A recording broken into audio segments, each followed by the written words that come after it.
Hola, buenos días. Mi nombre es Wesley Dátilo y actualmente soy coordinador de la red de ecoetología acá en el Instituto de Ecología CEL INECOL. Y me acompañan el doctor Federico Escobar, también investigador de la red de ecoetología, y la doctora Magdalena Cruz, que también es investigadora. En nuestra red de ecoetología nosotros tenemos como objetivo general estudiar los mecanismos y procesos que estructuran la biodiversidad en ecosistemas naturales y también ecosistemas modificados, así como también estudiar el comportamiento reproductor de algunas especies clave y cómo esas especies claves son afectadas por diferentes tipos de impacto de manera antrópica, de manera que el humano está afectando, como por ejemplo el cambio climático. Y nuestra red está conformada por 7 investigadores e investigadoras, 3 técnicos académicos, una asistente administrativa, 2 investigadores postdoctorales y estudiantes de diferentes niveles, estudiantes de licenciatura, de maestría y de doctorado, tanto interno como externo del INECOL. Doctor Federico, ¿podría platicar un poco de su trayectoria, de lo que trabaja usted? Sí, gracias Wesley. Mira, pues antes voy a contar un poco sobre mi historia en el INECOL, va a ser muy breve. Llegué como estudiante de doctorado y posteriormente me vinculé como investigador. En este momento tengo más o menos 15 años de laborar en el INECOL. Y desde un inicio mi tema de investigación ha estado centrado principalmente en entender cómo es que los paisajes de uso humano son reservorios de la biodiversidad. Y en general lo que quiere decir esto es cómo las actividades humanas pueden beneficiar o perjudicar a las plantas, los animales, los insectos en general, ¿no? Principalmente en la red, como ya lo dijo Wesley, estamos interesados en entender cómo es que las actividades como la ganadería, la agricultura, la deforestación y otros cambios de uso del suelo afectan directamente a la fauna de artrópodos que habita en diferentes niveles de estos sitios, ¿no? Principalmente estamos abocados a estudiar distintos grupos de insectos como escarabajos del estiércol, hormigas, pero también nos interesan otros grupos, ¿no? Y en particular, pues Wesley, que está aquí presente, pues fue una de las personas que introdujo uno de los temas también muy interesantes en nuestra red, que es cómo es que interactúan los organismos en la naturaleza. Entonces esto resulta de mucha importancia porque permite entender cómo es que es la red de interacciones y los efectos sobre las funciones ecológicas. Entonces, pues me gustaría cederle la palabra a Magda para que nos contara un poco acerca de lo que hace, ha hecho y a qué se dedica en este momento, ¿no? Okay. Pues sí, bien, yo también formo parte de la red de ecotología y bueno, yo ingresé hace ya muchos años al instituto precisamente cuando se mudó aquí a Jalapa. Entonces, bueno, pues ya tengo una larga trayectoria dentro de la institución y mi integración fue desde la parte de ser estudiante también de licenciatura, estaba estudiando la maestría y mi interés en esa época era el estudio del comportamiento reproductor justamente de los escarabajos tercoleros, que era uno de los grupos que todavía sigue siendo un punto focal muy importante de la red para varios de los investigadores de la red. Entonces, bueno, eso nos llevó varios años de temas en los cuales nos relacionamos con el comportamiento de diversas especies que están precisamente alrededor de la actividad ganadera, por lo cual a lo largo de los años, pues bueno, los problemas que se han generado en la ganadería con la contaminación que ha habido de las sustancias que se aplican para desforestar han afectado directamente a estos escarabajos, que son los grupos que hemos mencionado. Entonces eso nos ha llevado a otros temas también relacionados con las prácticas ganaderas y las consecuencias con las cuales afectan a mucha de la fauna que pues luego están en el suelo. Entonces bueno, de ahí nuestro interés en particular y de donde ya nos hemos dedicado estos últimos años principalmente. Entonces bueno, digamos que sería una síntesis muy breve, pero bueno, también hay otros grupos que pues han estado participando. Y yo me gustaría que también el doctor Wesley nos dijera también parte de su historia, de lo que también ha estado dentro de nuestra red. El más chamaco. Integró otra línea de investigación muy interesante, que son las redes, obviamente dentro del grupo de ecología, las redes de funcionamiento son muy importantes. Entonces, pues bueno, quisiera que también nos platicara sobre su trayectoria y lo que hace. Muchas gracias, doctora Magda. Yo entré en INECOL en 2015 y mi línea principal de investigación son las interacciones bióticas, cómo las especies interactúan entre ellas y cuál es el papel de esas interacciones para el mantenimiento de la biodiversidad. Entonces yo creo que como que dentro de la red de ecotología nosotros vamos por caminos no tan lógicos en el sentido, porque siempre que pensamos en efecto, el impacto de cambio de uso del suelo, de cómo eso impacta la biodiversidad, la primera cosa que viene a la cabeza de muchas personas son exactamente los bichos grandes, los animales grandes, ¿no? Pero yo creo que en la red nosotros tenemos esta parte de ir por lado de los organismos menores, los artrópodos, que como que pasan despercibidos para muchas personas. Y además son, si uno hace una proporción, ¿no?, de los organismos totales que existen en la naturaleza, pues artrópodos prácticamente son el 75% de la biodiversidad, ¿no? De ahí la importancia. Y los insectos más. Bueno, los artrópodos incluye a insectos en general. Pero la proporción entre los bueno, artrópodos, insectos en particular sí son muchos, ¿no? Entonces, pues ahí tenemos no solo un mundo por descubrir, sino por estudiar y por entender, ¿no? Sí, exacto. No solamente a nivel de número de especies, pero también de biomasa, ¿no? Entonces, si pensamos todos los organismos de un bosque tropical, como 70%, 75% son invertebrados, son insectos, son artrópodos. Entonces, eso tiene un papel muy grande para el mantenimiento y de cómo esa biodiversidad está funcionando. Y la otra parte, que ya más o menos la parte que yo hago, que es no ver a las especies como entidades aisladas. Entonces, considerar también cómo esas especies interactúan, ¿no? Todos los organismos, a lo largo de su vida, por lo menos una vez van a interactuar con una otra especie.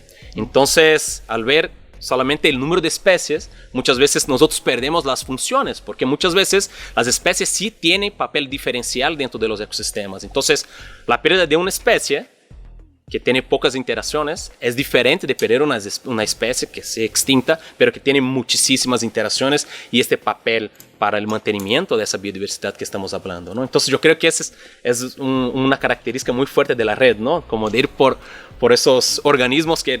Sí, y además también valdría la pena como contar un poco sobre cómo ha evolucionado este grupo de trabajo, ¿no? Porque pues actualmente se puede considerar como el grupo fundador del INECOL en general, porque estaba ahí el principal fundador que fue el doctor Gonzalo Harter. Y obviamente en un inicio estaba restringido al estudio de un grupo en particular, como ya lo comentó Magda, desde muchos puntos de vista, ¿no? No solo historia natural, comportamiento, reproducción y otros aspectos. Pero con el pasar y con el tiempo necesario, las cosas tienen que transformarse y actualmente tenemos no solo personas trabajando con interacciones, sino también con ecofisiología de insectos. Entonces esto resulta también un tema muy novedoso porque juntando un poco con lo que dice Magda y con lo que dice Wesley, pues tenemos un mundo por entender y es cómo todas estas sustancias usadas en la agricultura en general, ¿sí? En la ganadería y en la agricultura en general, pues tienen un efecto no solo en los humanos, sino también directamente en los insectos, que afectan el comportamiento, que afectan las interacciones, que afectan la misma fisiología directamente, y entonces esos cambios pues tienen profundos efectos, pero apenas estamos empezando a entender qué es lo que pasa a ese nivel, ¿no? Entonces yo creo que Magda podría ampliar un poco lo de los fundamentos de los aspectos generales sobre qué le pasa a los bichos cuando son envenenados, digámoslo así, ¿o no? Sí, justamente eso es lo que nos ha tocado estudiar hace algunos años,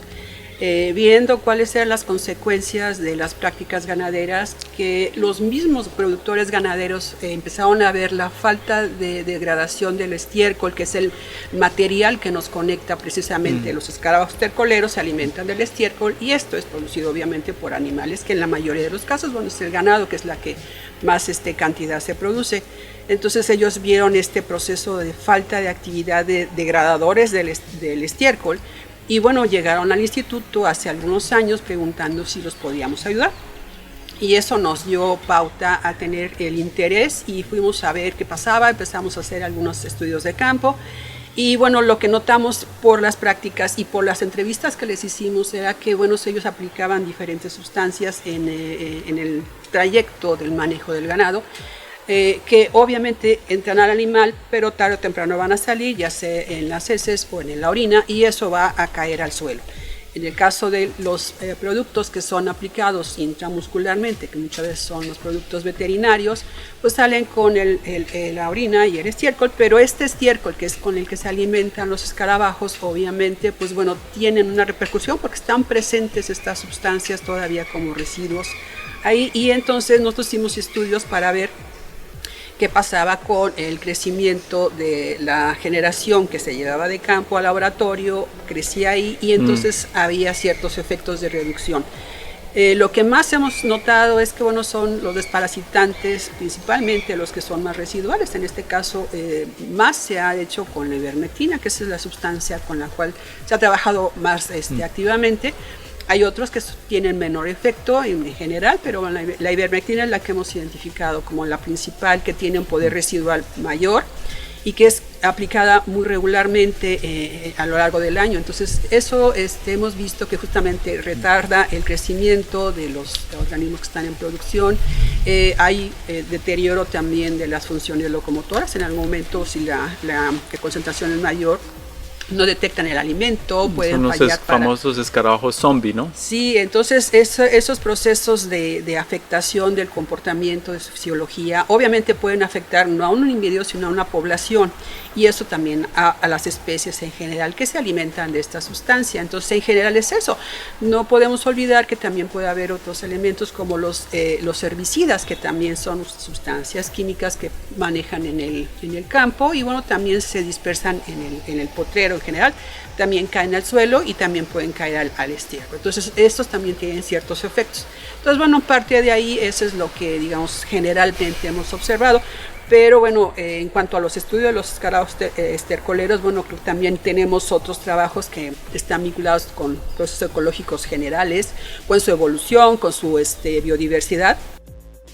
Y bueno, creo que también ahí hay trabajos sobre estudios de química, sobre los procesos que modifican el comportamiento, competencias entre las especies, que prefieren, por ejemplo, en algunos casos muy particular fisiológicamente, cuando compiten por un recurso, cómo están. Incluso se ha sacado por ahí un trabajo para saber qué sustancias son las que protegen las masas que elabora la hembra para que no sea contaminada con hongos. Eso el doctor Mario Tavila, pues es uno de los que lleva muy importantemente este trabajo. Entonces, son líneas de investigación que se han derivado a lo largo de los escarabajos, pero que bueno, nos da pie a tener mucha información. Tú trabajas, Federico, con muchos aspectos también de la biodiversidad, de investigación que se han derivado a lo largo de los escarabajos, pero que bueno, nos da pie a tener mucha información. Tú trabajas, Federico, con muchos aspectos también de la biodiversidad, de la ecología, la evolución, la biogeografía, obviamente, de los escarabajos, y eso también te ha vinculado con muchas más personas. Entonces, eso yo creo que nos abre mucho el espacio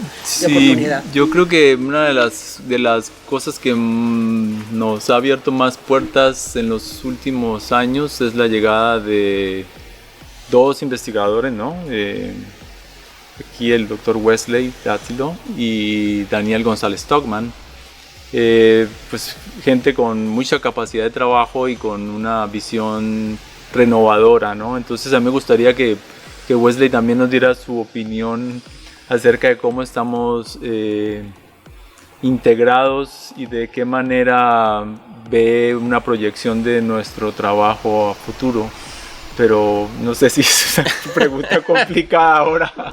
Bueno, puede ser una pregunta complicada, pero lo que yo veo es que cada vez más tenemos que hacer una ciencia más colaborativa, ¿no? Y más interdisciplinar, ¿no? Entonces acá la doctora Magdalena puso un ejemplo muy interesante de cómo la sociedad, como tiene un problema, se acerca a un instituto de investigación y cómo nosotros, con nuestro conocimiento teórico, podemos llevar ese conocimiento a la sociedad, ¿no? Entonces, yo creo que va por ahí, Federico. Yo creo que tenemos que, y es exactamente lo que yo veo mediano y a largo plazo, ¿no? Una ciencia mucho más colaborativa, las personas se juntando mucho más para hacer ciencia, juntando no solo dentro de los departamentos, entre instituciones, con la sociedad, con diferentes entidades y organismos. Sí, pero eso yo estoy completamente de acuerdo, pero pareciera que también como una especie de contradicción en un país como México, que tiene en ese momento una agenda y unas limitaciones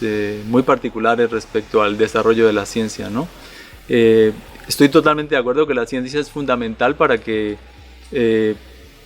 podamos resolver problemas particulares a distintas escalas y que permitan el bienestar de la población en general. Sin embargo, muchas veces nos vemos limitados, ¿no? por el acceso a recursos, porque al parecer no toda la ciencia es relevante, a pesar de que la ciencia es un derecho, ¿no? Entonces, eso es una cosa, un tema pues álgido que no vamos a desarrollar ahora, pero sí estoy de acuerdo que la ciencia tiene que ser colaborativa y tiene que tener el fin de llegar a la población directamente a distintos niveles, desde los chamacos hasta la gente adulta, para poder retribuir lo que hacemos, y pues el conocimiento empodera y el conocimiento contribuye a un mejor bienestar de la sociedad en general, y eso es lo que queremos para México, ¿no? Y eso se da como de manera natural, ¿no? Por ejemplo, un ejemplo es que yo trabajo con redes de interacciones entre especies y cómo ellas se relacionan, ¿no? Y ahorita a principio de pandemia yo utilicé herramientas derivadas de la teoría de redes complejas para modelar cómo sería la dispersión de la enfermedad a lo largo de diferentes ciudades, cuáles eran los caminos, cuáles las ciudades eran más vulnerables. Entonces sería un ejemplo también de cómo aplicar un conocimiento teórico que a priori las personas dicen, no, es que eso no sirve de nada, ¿no? Pero que en un momento para otro, sí, tiene una utilidad. Tiene una utilidad, ¿no? Entonces no estar pensando, no, es que eso tiene que ser aplicado, eso está aplicado, pero no, de manera natural, genera un problema y basado en el conocimiento que nosotros tenemos, se puede aplicar, ¿no? Y ese conocimiento no es de nosotros, ¿no? Ese conocimiento es una formación de la mayoría de las personas, es una formación pública, ¿no? De un público que nos formaron, y ahora es el momento de generar información, generar conocimiento, y por eso es que algunas veces eso puede pasar, ¿no? Sí, de aplicar el conocimiento que tenemos. Lo vería desde el punto de vista de que no podemos tachar que la ciencia básica, que muchas veces es la que ya tiene pocas aportaciones de financiamiento, porque dicen, bueno, es que lo básico a veces es lo aplicado, no se ve directamente aplicable. Entonces muchas veces ese conocimiento básico tiene que dar el soporte para que después caminemos hacia una información que pueda ser aplicada. Nuestro conocimiento básico del comportamiento, de la reproducción de los escarabajos, nos da pie a entender el comportamiento poblacional, el comportamiento fisiológico a nivel que de nos da, y también. de comunidades. Entonces ya estamos llegando a un problema en el que si especies de escarabajos que no están presentes no se pueden reproducir en un momento dado, tenemos que llegar a la ciencia básica para poder generar una aportación, porque nos preguntan cómo reproducir estos escarabajos en la localidad que no están. Entonces son conocimientos que ya podrían ser aplicados. En Australia lo tuvieron que hacer porque tuvieron un problema muy grave hace muchos años de que no tenían especies para degradar el estiércol del ganado que se llevó allá, porque no había especies degradadoras de ese estiércol. Entonces son situaciones que ahora podemos entender, y es ciencia básica, pero que tiene también muchas aportaciones a lo largo de toda la ciencia aplicada que hemos observado. Pero también tenemos estudios moleculares de ADN, de diversidades, de evoluciones fisiológicas, evoluciones de diversidades genéticas. También eso yo creo que importa mucho, obviamente, de todas las contribuciones que podemos tener, pero eso también necesitamos que personal que esté interesado en los temas con los cuales estamos vinculados también venga y participe, porque bueno, tenemos ciertas aportaciones, pero es una invitación para que también las nuevas generaciones que se están formando, que tienen interés en los escarabajos o en los insectos en un momento dado, pues se acerquen a platicar con nosotros y a lo mejor tengan interés en realizar ya sea sus estancias de servicio o participación de alguna tesis. También eso da pie a que también se vayan abriendo las líneas. Y es que en realidad cualquier ciudadano debería tener el derecho, tiene el derecho de acercarse por su propia motivación a una institución a preguntar qué hacen, ¿no? Claro. Y por eso tenemos varias actividades aquí en el INECOL, donde nos involucramos los investigadores y muchas otras personas para divulgar lo que hacemos, ¿no? Entonces tenemos casa abierta, tenemos programas con niños, tenemos visitas particulares con gente que le interesa un tema, la agricultura o la ganadería, ¿no? Entonces también hay un asunto muy importante, y es que hay grupos que se interesan por lo que hacemos, entonces vienen a buscarnos directamente, ¿no? Y a su vez nosotros estamos tratando de cumplir la función de ir a buscar los lugares o interactuar con la gente que podría beneficiarse de esta información, ¿no? Sí, exacto. Yo tengo una pregunta, es que siempre cuando nosotros pensamos en ganadería, pensamos siempre en la parte del efecto, ¿no? Toda la parte mala de la ganadería sobre la biodiversidad, sobre la destrucción de los ecosistemas, pero me gustaría que nos diera un ejemplo de cómo el conocimiento que tienes nos ayuda a tener una ganadería más sustentable. Idealmente nosotros a este nivel, digamos, lo que podríamos tratar de recomendar es que, bueno, es una actividad muy importante en el país, en muchos sentidos, bueno, porque globalmente da también, ¿no? Sí, Y es parte, ¿no?, de nosotros. da alimento, da trabajo, da aportaciones muy importantes. Entonces, bueno, no podemos descalificar que la ganadería sea contaminante, sea esto o lo otro. Al final de cuentas es el tipo de manejo que se le esté dando. Al final de cuentas hay que resolver problemas porque, bueno, hay parásitos, hay situaciones de nutrición y todo. Pero tenemos afortunadamente la apertura de muchas de las personas que trabajan en esta actividad. Están preocupadas precisamente por el problema precisamente de la contaminación, de la pérdida de la biodiversidad que tienen alrededor, y están tratando de cambiar sus prácticas a mejorar esa actividad ganadera. Entonces la recomendación es que se bajen las cantidades de sustancias al mínimo que se aplican, sobre todo que son los que van a afectar a la fauna del suelo, que ya no se deforeste, porque un árbol que se siembre en un entorno es un recurso valioso. Entonces en la ganadería ya se tiene que dar un poco más de apertura. Es que hay como dos niveles, ¿no? Que lo que entiendo para mí, al menos, tratando de meter la cuchara a la pregunta. Y uno es el manejo a escala, digamos, local, ¿no? O sea, lo que hace la persona localmente, el ganadero, el dueño del ganado, ¿no? Cómo él maneja, ¿no?, claro, su ganado. Y otra es el efecto que hay a escala más amplia. Y entonces allí es donde estamos tratando de compatibilizar la idea que requerimos de paisajes que sean también amigables con la biodiversidad, ¿no? Y esto de ser amigable, pues puede salir una palabra de cliché, pero lo que puede significar es que respetemos, por ejemplo, los árboles que corren a lo largo de los ríos, porque el agua es importante no solo para los humanos sino para el ganado, porque muchos remanentes de selva y de bosques son refugio para especies no específicas de la ganadería, pero como aves, otros vertebrados y plantas nativas que a su vez son útiles para la gente, ¿no? Y controlan otras especies que puedan ser. Y ahí es donde, por ejemplo, la visión, no sé qué visión tienes tú de las interacciones en pastizales, porque parece que el pastizal simplificara las cosas completamente, ¿no? Pues tengo básicamente vacas y escarabajos y cualquier otra cosa, ¿no? Pero desde un punto de vista de paisaje, pensando en los efectos más moderados de un manejo más racional del uso de las... Y es que aquí la industria ganadera no ayuda, ¿no? O sea, la industria que produce las sustancias, porque es como estar aplicando sin tener rigurosamente qué momento debo hacer eso, ¿no? O si haya necesidad.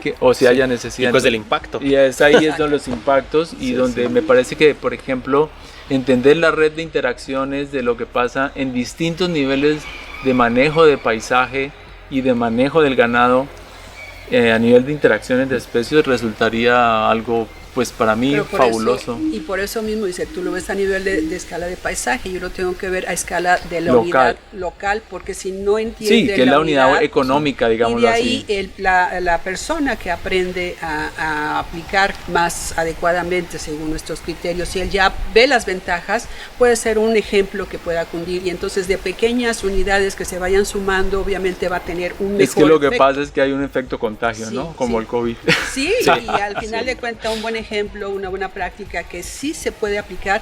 Hay que desaprender muchas tradiciones en la ganadería tradicional para poder cambiar hacia otra, que tenga un cuidado del entorno, y en este caso hay que reforestar muchísimas áreas que están degradadas en la ganadería a nivel digamos nacional. Nuestro país está también con muchas áreas dispersas. El estado de Veracruz, en donde estamos, obviamente que es el primer productor de ganadería en el país, obviamente tiene una gran cantidad de superficie para esta actividad. Entonces, en este caso, la reconversión de pastizales mínimo a tener al menos áreas más arboladas, eso daría una ventaja general a todo el manejo manejo. general, de recuperación de biodiversidad, de recuperación de entornos amigables para el ganado, mejor bienestar, menos Sí, porque recursos si te fijas estas agroquímicos. experiencias que han habido en otros países, ¿no? Costa Rica, Colombia, Exacto.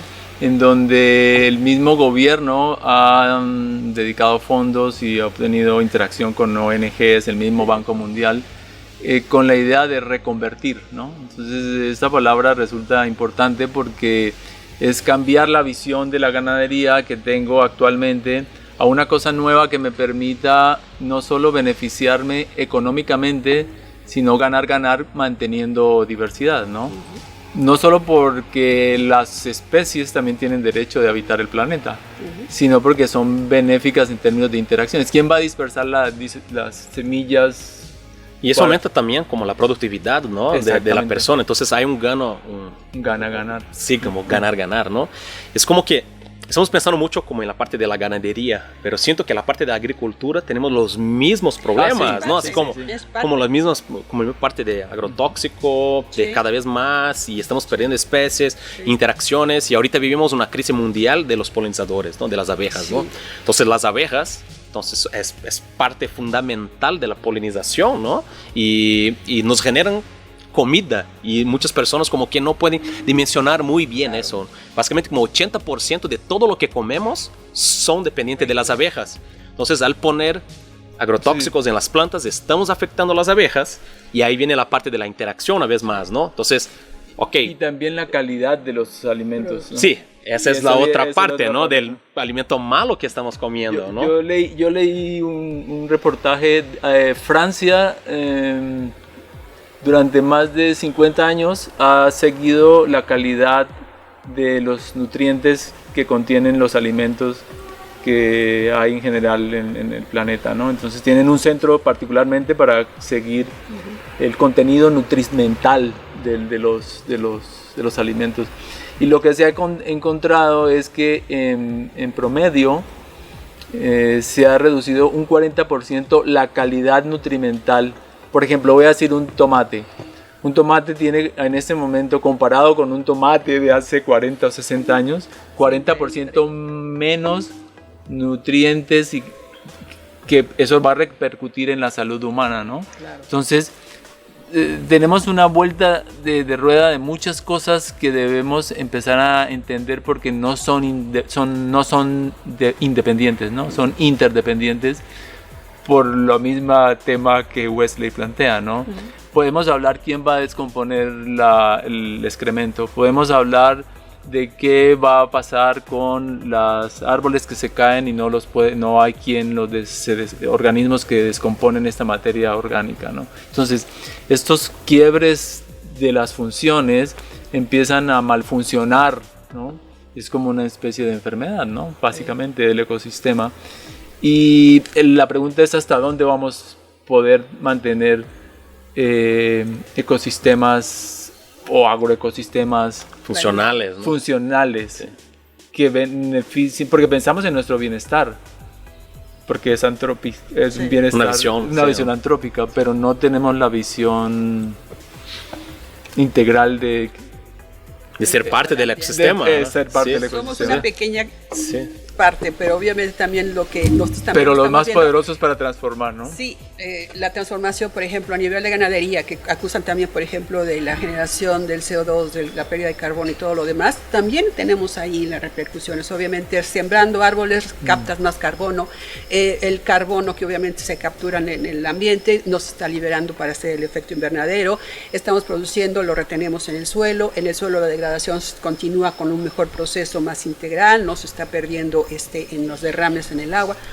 Si no se aplican estos agrotóxicos que están aplicándose a nivel de ganadería, a nivel de agricultura, obviamente todo esto puede generar una mejor calidad ambiental, una salud ambiental, obviamente repercute en todo el ambiente, pero no podemos hablarlo en una sola. Hay una pregunta si vamos a poder regresar en ciertos procesos. Estaba entendiendo hace poco, se denominan 9 grandes procesos, ¿no? Que mantienen a la tierra en homeostasis, ¿no? En el equilibrio. Entonces parece que ya hay procesos ecológicos que ya han pasado ciertos umbrales y no hay forma de echarlos atrás, ¿no? Hay otros que están llegando apenas a los umbrales. Entonces eso es bien importante, hacerle entender a la gente que estamos viviendo un momento crítico, que el llamado es mundial, ¿no?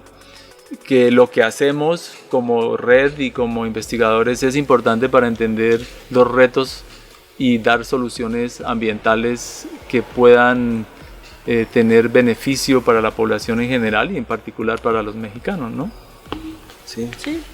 Y hay plantas como que ya no tienen sus dispersores primarios, ¿no? Que ya fueron extintos, ¿no? Por ejemplo, muchas plantas que necesitaban de la megafauna, que era la fauna grande, ¿no? De los organismos que vivían en la tierra, como que ya no están. Entonces muchas especies de los ambientes tropicales, cuando vamos, miramos unos frutos muy grandes y ya no existen el dispersor primario de estas especies, ¿no? Entonces son especies que ya están condenadas a largo plazo, ¿no?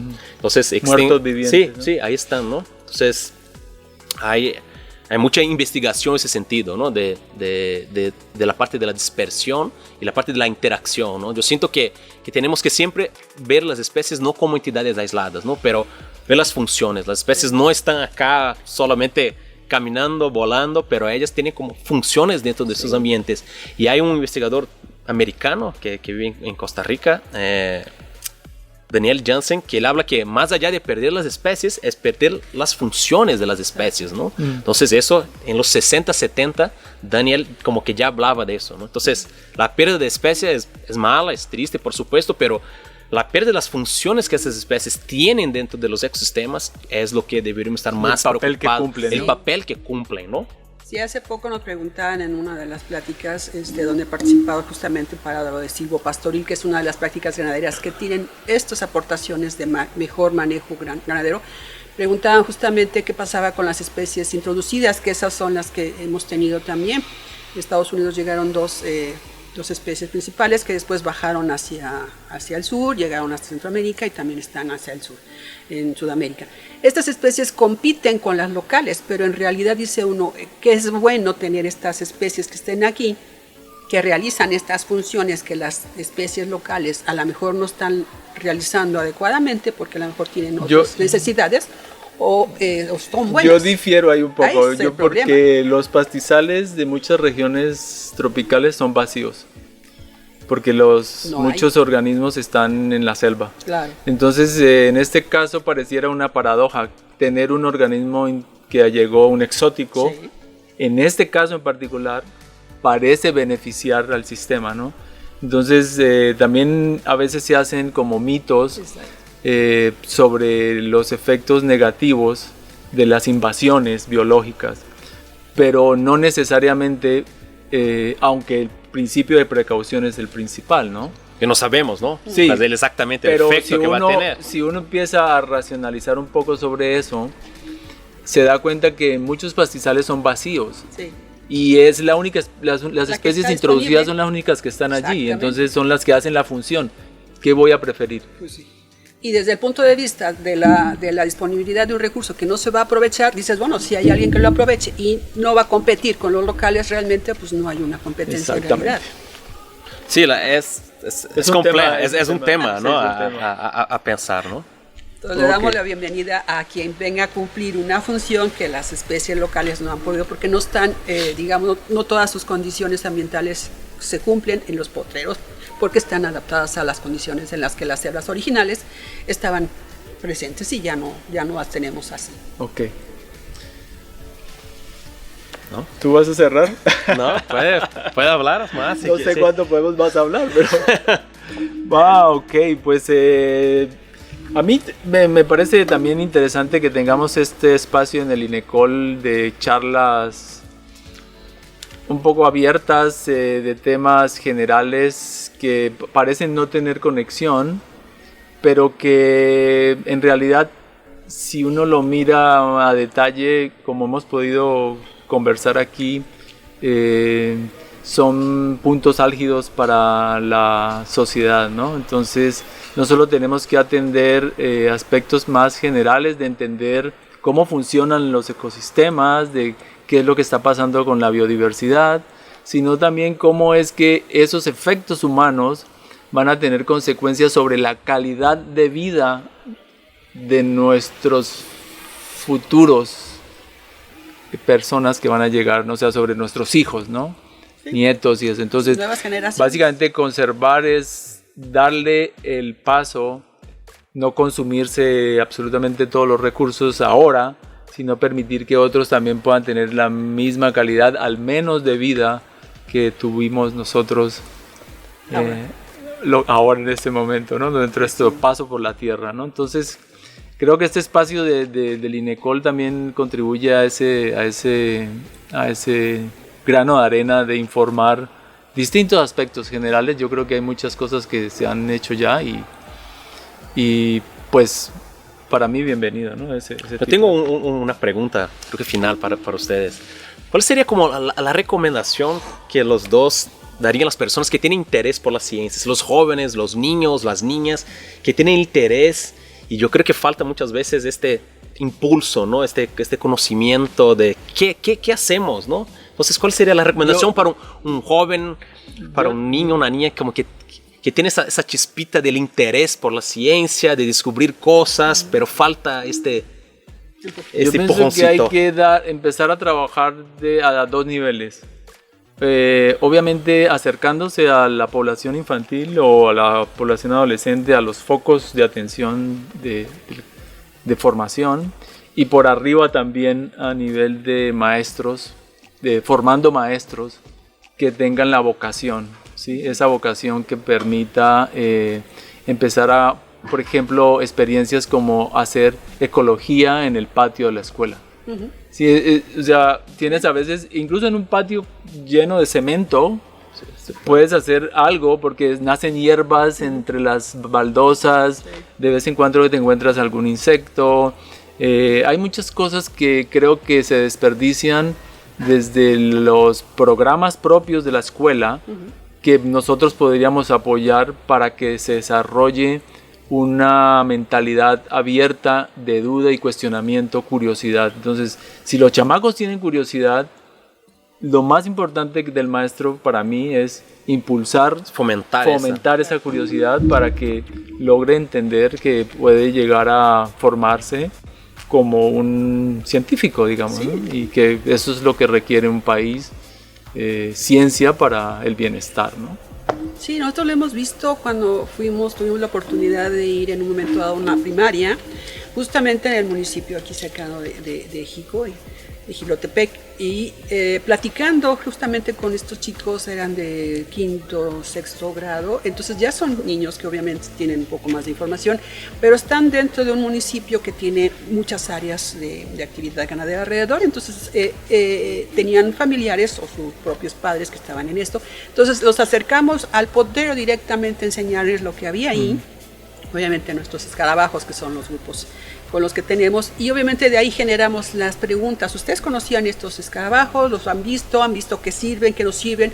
¿Han visto en la noche los insectos que llegan volando? ¿Qué han visto? ¿Qué opinan? Como tú dices, Obviamente generan preguntas, los maestros también estaban interesados. Eso también fue una semillita y obviamente eso va generando otros intereses. Les llevamos la caja donde están las especies de escarabajos que podríamos tener en esta zona, ya identificaron algunos. Eso también se tiene que estar replicando. Sí. Aquí mismo también han venido escuelas a visitarnos, también eso genera también la inquietud.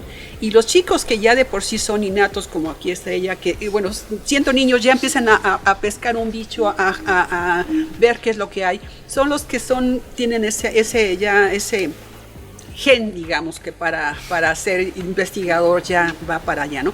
Entonces eso abriría nuestras puertas a nuevas oportunidades que estas personitas tienen ya de por sí, y eso qué bueno que lo tenemos. Obviamente todos estamos ya ligados a una escuela muy formal, pero esa capacitación en campo con la experiencia que se tiene que dar de esas condiciones es muy enriquecedora. Y con tantos medios Sí. mediáticos, Sí. incluyendo por ejemplo, Sí, entonces tenemos todo hay un montón de oportunidades para trabajar en la divulgación de la ciencia. sí. Y que debería aquí ser hay- un derecho de todas las personas, ¿no? creo El que acceso ya- a la ciencia debería ser creo que ya un derecho, un es, acceso, ¿no? y no un recuerdo- privilegio. No recuerdo bien, pero creo que ya está en ciernes algo como eso, ¿no? O sea, como la importancia de tener el derecho de tener acceso a la ciencia Sí. para poder beneficiarse de alguna manera de ella, ¿no? No solo conocer, sino entender, ¿no?